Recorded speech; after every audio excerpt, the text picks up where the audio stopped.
Bonjour, chers élèves, je vais vous présenter aujourd'hui une leçon intitulée « La transmission des caractères et des maladies héréditaires chez l'homme ». Cette séance est conçue, elle est adressée aussi bien aux élèves de la section sciences expérimentales que aux élèves de la section maths. Pour l'espèce humaine, la faible fécondité, la durée assez longue des générations, les naissances limitées, l'incapacité de diriger à volonté les unions entre les individus constituent des difficultés de la génétique humaine. Malgré ces difficultés, la génétique humaine a fait des progrès remarquables en se basant sur les techniques modernes de la biologie moléculaire et du génie génétique. Elle cherche les raisons d'apparition des anomalies chromosomiques et des maladies géniques afin de pouvoir les prédire et surtout les prévenir. Notre problème sera donc comment étudier alors la transmission d'un caractère héréditaire chez l'homme? Bien sûr, ça sera l'objet de notre séance aujourd'hui. Et comment détecter les anomalies génétiques pendant la vie fœtale? C'est ce que mon collègue vous le présentera la séance prochaine. Commençons donc par l'étude de la transmission de caractères et de maladies héréditaires chez l'homme. Prenons le cas d'une maladie qui est la phénylcétonurie. Cette maladie, elle est métabolique. Elle se manifeste par l'accumulation de la phénylalanine dans le sang. Quel est le mode de la transmission de cette maladie? Donc, pour étudier le mode de la transmission de cette maladie, on va savoir est-ce qu'elle est dominante ou récessive d'abord, puis on va chercher si elle se trouve sur les chromosomes sexuels X ou Y ou elle se trouve sur les autosomes. Commençons d'abord par voir une famille dont certains individus sont affectés par cette maladie. La première question qui se pose, l'allèle de la maladie est-il dominant ou récessif?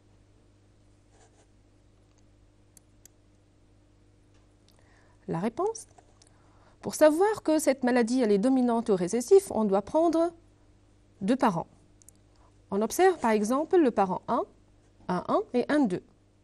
Nous observons ces deux parents, ils sont phénotypiquement sains. Ils ont eu une fille 2, 3 qui est malade. Donc, qu'est-ce que ça veut dire? Que au moins l'un des deux parents porte l'allèle malade, l'allèle de la maladie à l'état masqué. Donc, qu'est-ce qu'on peut dire? On peut dire que l'allèle de la maladie est récessif. Et là, on doit poser notre couple d'allèles. Donc, on peut choisir un couple d'allèles grand S, petit m, avec grand S, l'allèle normal dominant, et petit m, l'allèle de la maladie récessif. Passons maintenant à la deuxième question. S'agit-il d'une hérédité autosomale ou liée au sexe, c'est-à-dire elle est liée à X ou à Y? L'allèle de la maladie, on va commencer par poser des hypothèses. La première hypothèse est est-ce que notre maladie, elle se trouve sur Y? La deuxième hypothèse, est-ce que la maladie, elle se trouve sur X? Et la troisième hypothèse, est-ce que la maladie, elle se trouve sur un autosome? Donc, on va passer à la première hypothèse et voir est-ce qu'elle est vérifiée ou non. Donc, cette hypothèse, elle est à rejeter. Pourquoi? Parce qu'on a la présence des filles qui sont malades. Et nous savons bien que les filles ne possèdent pas Y. Et si la maladie, elle se trouve sur Y, donc elle va se transmettre automatiquement des pères au fils. Or, lorsque nous observons cette famille, nous voyons que le père de 4 et ses fils 3, 6 et 3, 8 n'ont pas le même phénotype. Donc automatiquement, cette hypothèse elle est à rejeter. Passons donc à la deuxième hypothèse. L'hypothèse 2, l'allèle de la maladie est porté par X. Observons ces deux parents, 2, 4 et 2, 5. Normalement, si la maladie elle se trouve sur X, les deux parents qui sont sains peuvent donner des enfants malades si la mère, bien sûr, elle est hétérozygote. Vérifions ceci. Prenons l'exemple de ces deux parents, 2, 4 et 2, 5. Cherchons le génotype de 2, 4, puisque c'est un homme et qui est sain, donc il possède l'allèle grand S qui est sain, donc XS sur Y, et il a comme gamète XS et Y. La mère de 5 maintenant, elle est bien sûr de phénotype saine, donc elle est X grand S et elle possède X petit m parce qu'elle possède des enfants qui sont malades, qui héritent automatiquement ce X petit m de leur mère. Donc elle est hétérozygote. Les gamètes seront donc de la mère, XS et XM. Faisons le tableau de rencontre de ces gamètes. L'échiquier nous montre la présence des filles qui sont saines, toutes les filles d'ailleurs, elles sont saines, et la présence des enfants, des garçons qui sont sains et qui sont malades. Est-ce que le tableau de rencontre des gamètes vérifie notre pédigré? Ce n'est pas le cas, puisque nous avons la présence de 2, 3 et de 3, 5, deux filles qui sont malades. Donc, on peut rejeter cette hypothèse. Donc, d'après le tableau de rencontre des gamètes, toutes les filles sont saines. Or, d'après le pédigré, on a la présence des filles, par exemple, 3, 5 qui est malade, d'où l'hypothèse, elle est à rejeter. On peut donner une autre justification en se basant sur cette fille de 3. Nous voyons que cette fille de 3, elle est malade, c'est-à-dire elle a comme génotype X petit m sur X petit m, c'est-à-dire elle doit hériter X petit m de sa mère, qui est généralement, elle est saine, donc elle possède X grand S et elle possède X petit m puisque la fille elle est malade, et elle doit hériter X petit m de son père, qui doit avoir comme génotype X petit m sur Y. Donc, il doit être malade. Or, d'après notre pédigré, on voit que le père a 1, il est 100. Donc, on peut rejeter cette hypothèse. Et on passe à l'hypothèse suivante, qui est l'allèle de la maladie se trouve sur un autosome. On va observer encore, on va étudier ces deux parents, de 4 et de 5. Si la maladie se trouve sur les autosomes, donc 2,4 aura comme génotype, puisqu'il est sain, grand S sur petit m. On ne peut pas dire grand S sur grand S, il ne peut pas donner grand S à tous ces garçons. Donc on voit que la maladie, elle se trouve dans la 3e génération. Donc c'est sûr qu'ils ont hérité ce petit m de leur père ou de leur mère. Donc 2,4 peut être S sur M et 2,5 peut donner comme gamète S et M. 2,5, la même chose. Son génotype est S sur M et elle peut donner comme gamète S et M. Faisons le tableau de rencontre des gamètes. L'échiquier nous montre la présence des enfants qui sont sains et des enfants qui sont malades. Est-ce que c'est conforme dans notre pédigré? Observons la génération 3. On voit que la présence des enfants qui sont sains et la présence des enfants qui sont malades. Donc, d'après le tableau de rencontre des gamètes, il peut y avoir des enfants malades, ce qui est conforme avec le pédigré. D'où l'hypothèse, elle est vérifiée. Donc, en conclusion, je peux dire que l'allèle de la maladie de la phénylcétonurie, elle est récessive et elle se trouve sur les autosomes. Et d'une façon générale, dans le cas où l'allèle de la maladie est récessif autosomal, l'anomalie affecte indifféremment les deux sexes. Deux parents sains de phénotypes normaux peuvent engendrer des enfants atteints, et deux parents, l'un atteint et l'autre normal, peuvent engendrer un enfant atteint. Il suffit que le parent normal soit hétérozygote. On va passer maintenant à une deuxième maladie qui est la chorée de Huntington. Et on va voir comment elle va se transmettre d'une génération à une autre. Présentons cette maladie. Dans un village du Venezuela, une bonne partie de la population est atteinte d'une terrible maladie, la chorée de Huntington.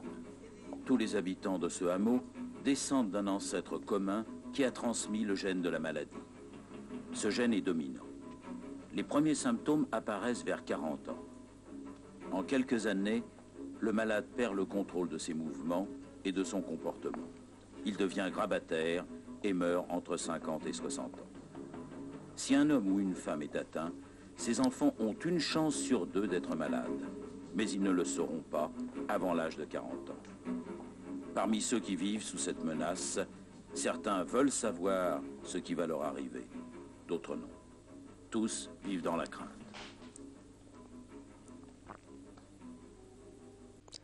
On va étudier le mode de la transmission de la chorée de Huntington comme on l'a fait pour la phénylcétonurie. C'est-à-dire, on va voir si elle est dominante ou récessive et si elle se transmet au niveau des chromosomes sexuels, c'est-à-dire X ou Y, ou sur les autosomes. Pour cela, on doit étudier une famille dont certains membres sont atteints de cette maladie. Le pédigré ci-après présente une famille qui est affectée de cette maladie. La première question qui se pose, sachant que l'individu 1,1 et 3,1 sont homozygotes, l'allèle de la maladie est-il dominant ou récessif? Pour répondre à cette question, on doit observer la fille de 3. C'est une fille, quand vous l'observez, elle est malade. Normalement, elle a hérité un allèle normal de son père, puisqu'il est homozygote sain, et ceci est une donnée qu'on a vue ensemble au début de la question. Donc vous voyez qu'ils sont homozygotes. Et elle hérite l'allèle de la maladie de sa mère qui s'est exprimée. Qu'est-ce que ça veut dire? Que l'allèle de la maladie, puisqu'il s'est transmis, donc il est dominant. Soit le couple d'allèles grand M, petit s, avec grand M, l'allèle de la maladie dominant, et petit s, l'allèle sain récessif. Puisque la maladie, on la connaît maintenant, elle est dominante, on va passer pour voir si elle est autosomale ou liée au sexe. Bien sûr, on doit poser des hypothèses. La première hypothèse est l'allèle de la maladie est porté par Y. Observons bien cette famille. Nous observons la présence des filles malades, 2, 3 par exemple, et 4, 2. Et bien sûr, si l'allèle de la maladie se trouve sur Y, on n'aura jamais des filles qui sont malades. En plus, on voit la présence du père, par exemple, de 4, et de son fils 3,2 qui n'ont pas le même phénotype. Donc cette hypothèse, on la rejette. On passe à la deuxième hypothèse. Soit le couple 3,1, 3,2. On va chercher le génotype de ces deux parents, ainsi les gamètes, et voir leurs descendants. Par exemple, 3,1. Elle est de génotype, elle est saine, donc elle est de génotype X petit s sur X petit s. Les gamètes produites sont XS. 3,2 est un père qui est malade, vous l'observez. Il a comme génotype X grand M, puisqu'il est malade. Il peut donner des gamètes comme XM et Y. XM puisqu'il est malade. Le tableau de rencontre des gamètes sera comme suit. On obtient toutes les filles malades, X grand M sur X petit s, et tous les garçons sont sains, X petit s sur Y. On voit bien que d'après le tableau de rencontre des gamètes, tous les garçons sont sains. Or, d'après le pédigré, le garçon 4,1 est malade. D'où l'hypothèse, elle est à rejeter. Passons donc à la troisième hypothèse. L'allèle de la maladie est porté par un autosome. On va choisir un couple comme 1,1 et 1,2. Le génotype de 1,1 sera donc, puisqu'il est sain, petit s sur petit s. Il produira comme gamète petit s, un seul type de gamète. 1,2 est une femme qui est malade. Elle aura comme génotype grand M sur petit s. Pourquoi petit s? Parce qu'elle a engendré des enfants qui sont sains. Et elle donnera comme gamète grand M et petit s. Le tableau de rencontre des gamètes nous donne des enfants qui sont malades, grand M sur petit s, et des enfants qui sont sains, homozygotes, petit s sur petit s. Bien sûr, on voit bien ces enfants qui sont malades et des enfants qui sont sains. Donc, d'après le tableau de rencontre des gamètes, il peut y avoir des enfants malades, ce qui est conforme avec le pédigré. D'où notre hypothèse, elle est vérifiée. Donc, d'une façon générale, dans le cas où l'allèle de la maladie est dominant autosomal, tout individu atteint a au moins l'un des parents atteint, ce qui a comme conséquence l'apparition de la maladie dans chaque génération. L'allèle de la maladie s'exprime chez tous les individus qui le portent, même à l'état hétérozygote. On passera maintenant à la transmission d'une autre maladie qui est la myopathie de Duchenne. On observe bien cet enfant qui a une difficulté à se soulever. Donc la myopathie de Duchenne est caractérisée par une atrophie et une dégénérescence des muscles. Le malade présente une faiblesse au niveau des muscles de la cuisse et des bras. L'affection musculaire, elle s'aggrave, quand vous l'observez chez cet enfant, avec l'âge, et finit par condamner le malade à la chaise roulante.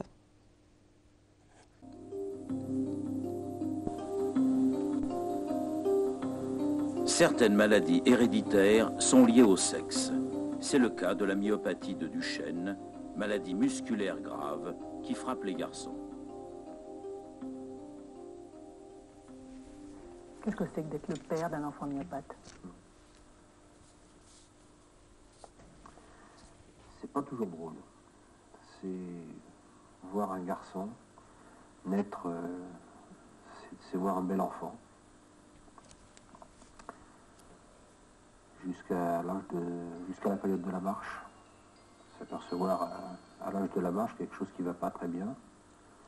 C'est voir cet enfant grandir jusqu'à 3 ans, devenir un beau bébé.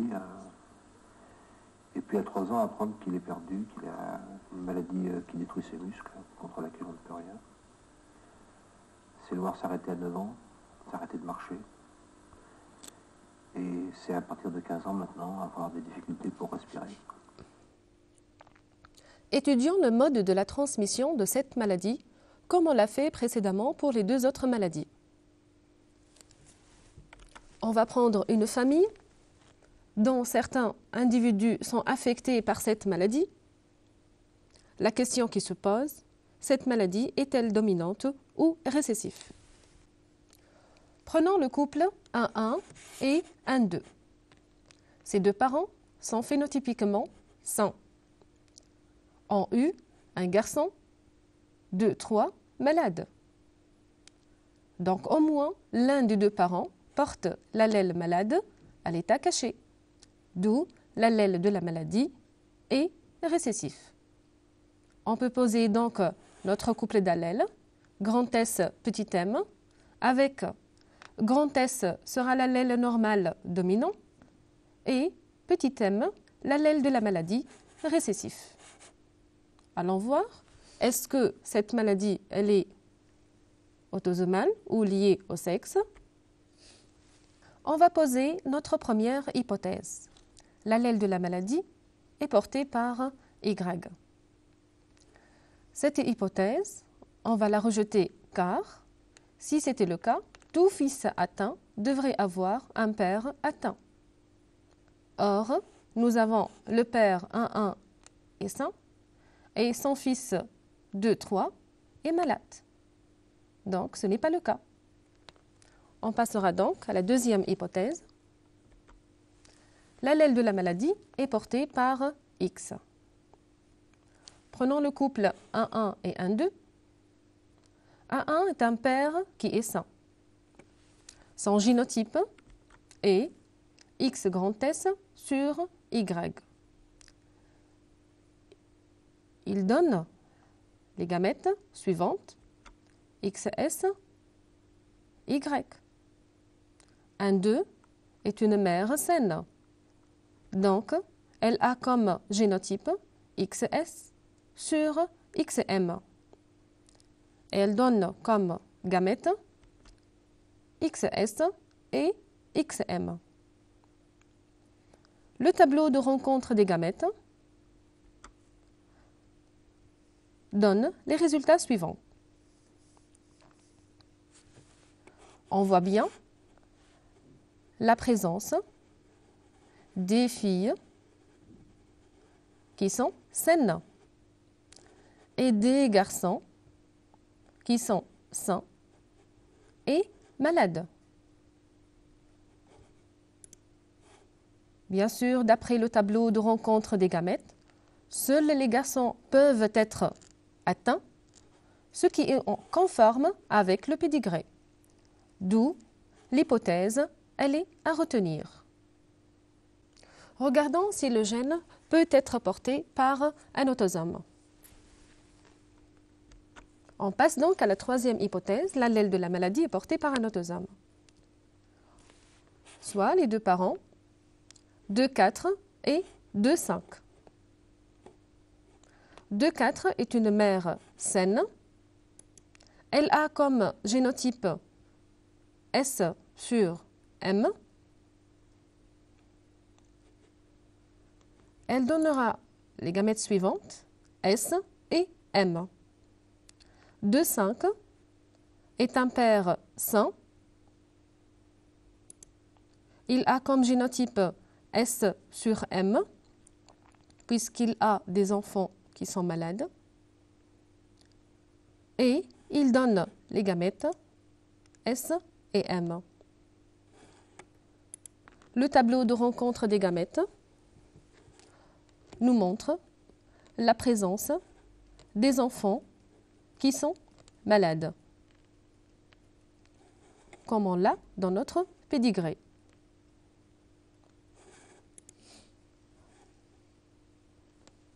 D'après le tableau de rencontre des gamètes, il peut y avoir des sujets qui sont atteints, ce qui est conforme avec notre pédigré. D'où l'hypothèse, elle est à retenir. On a maintenant deux hypothèses qui sont en accord avec notre pédigré. Pour trancher entre les deux, nous avons besoin d'une autre information. Par les techniques de biologie moléculaire, on s'est distingué par l'analyse de l'ADN l'allèle normal de l'allèle muté, à l'origine bien sûr de la maladie. Les résultats d'analyse effectués sur certains sujets sont résumés dans le tableau suivant. On va prendre des individus de ce pédigré. Par exemple, le 1, 2, il possède un allèle normal et un allèle muté. De 2, elle possède deux allèles normales. De 3, il possède seulement un allèle muté. Et de 6, il possède seulement un allèle normal.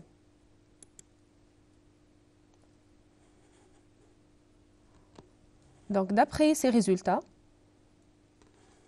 observons l'individu 2, 3. Il est malade. Donc, il devrait posséder deux exemplaires de l'allèle muté. Or, d'après le tableau, il présente un seul exemplaire du gène muté. Donc, il ne peut être que X petit m sur Y. Il ne peut jamais être petit m sur petit m. Donc, on va exclure l'hypothèse que l'allèle de la maladie se trouve sur les autosomes et on va confirmer que l'allèle de la maladie se trouve sur X. Donc, d'une façon générale, dans le cas où l'allèle de la maladie est récessif lié à X, toute fille malade provient obligatoirement d'un père qui est malade. Une mère atteinte aura tous ses fils atteints. Et deux parents sains peuvent donner des fils atteints. Il suffit que la mère soit hétérozygote. On va passer maintenant à une deuxième maladie qui est le rachitisme vitamino-résistant.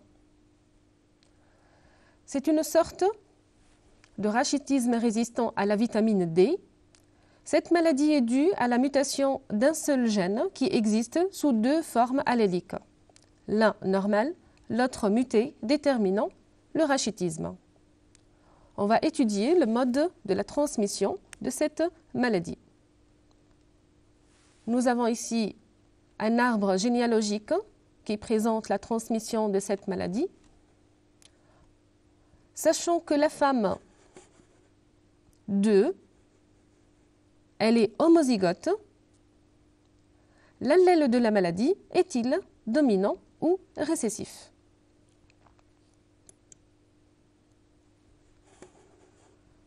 Quatre, on voit bien que c'est une fille qui est malade. Elle est hétérozygote, puisqu'elle a hérité l'allèle normal de sa mère.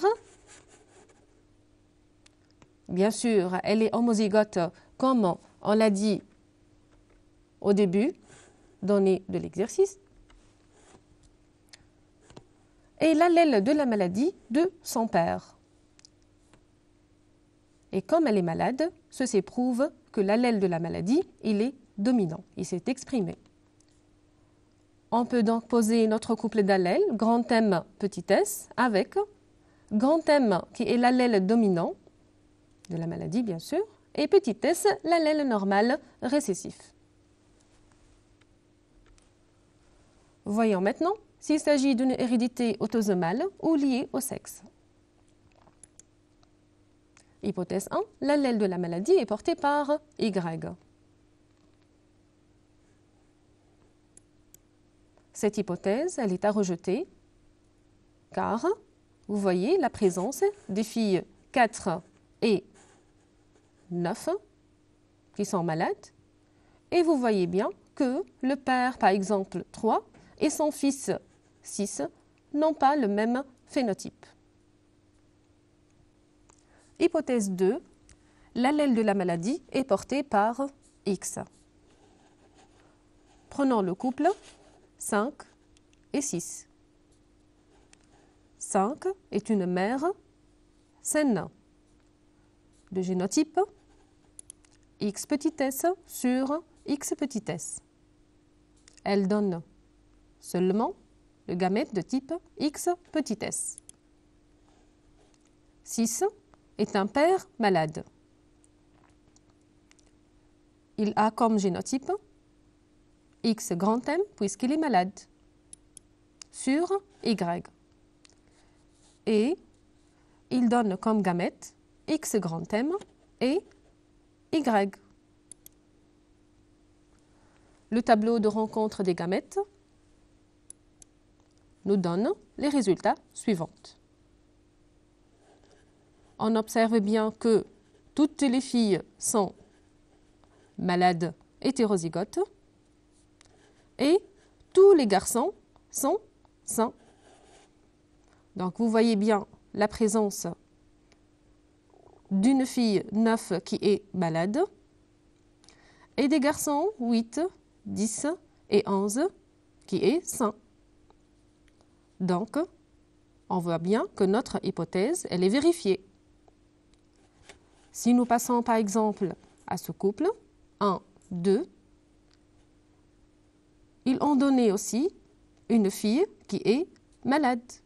Donc, s'ils n'ont pas donné une fille malade, donc ceci exclura notre hypothèse. Donc, d'après le tableau de rencontre des gamètes, tous les garçons sont sains, toutes les filles sont malades, ce qui est en accord avec le pédigré. D'où l'hypothèse, elle est à retenir. Passons à l'hypothèse 3. L'allèle de la maladie est porté par un autosome. On va travailler sur le même couple, 5 et 6. 5, vous voyez que c'est une femme saine.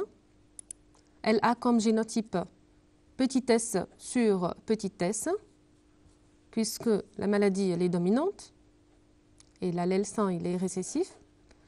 Et 6 est un père qui est malade, qui a comme génotype grand M sur petit s, et il donne des gamètes grand M petit s. La mère, elle peut produire que un seul type de gamète qui est petit s. Le tableau de rencontre des gamètes donne des enfants qui sont malades, hétérozygotes, et sains, homozygotes. On voit ceci. Nous observons que 9, elle est malade. 8, 10, 11 sont normaux. D'après le tableau de rencontre des gamètes, il peut y avoir des sujets malades, ce qui est conforme avec le pédigré. D'où l'hypothèse, elle est à retenir aussi. On a donc deux hypothèses à confirmer. L'hypothèse que l'allèle de la maladie il se trouve sur le chromosome X et l'hypothèse que l'allèle de la maladie se trouve sur les autosomes. Là, on a besoin d'une autre information. Sachant que pour les divers couples où le père atteint et la mère elle est saine, on a noté que toutes les filles sont atteintes et aucun fils n'est atteint. Quelle hypothèse la plus probable confirmée à partir de cette information?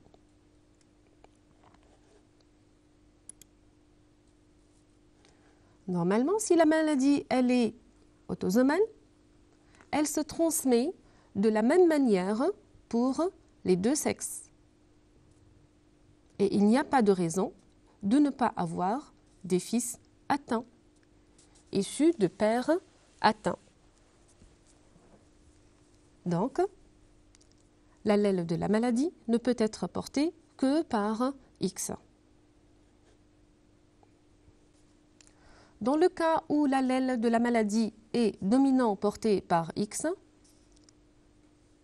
un père atteint et une mère saine transmet la maladie à tous ses filles et à aucun de ses fils. Une mère hétérozygote, donc elle est atteinte, transmet théoriquement l'anomalie à la moitié de sa descendance. Merci de votre attention. J'espère que vous avez profité de cette séance et bonne chance pour votre examen.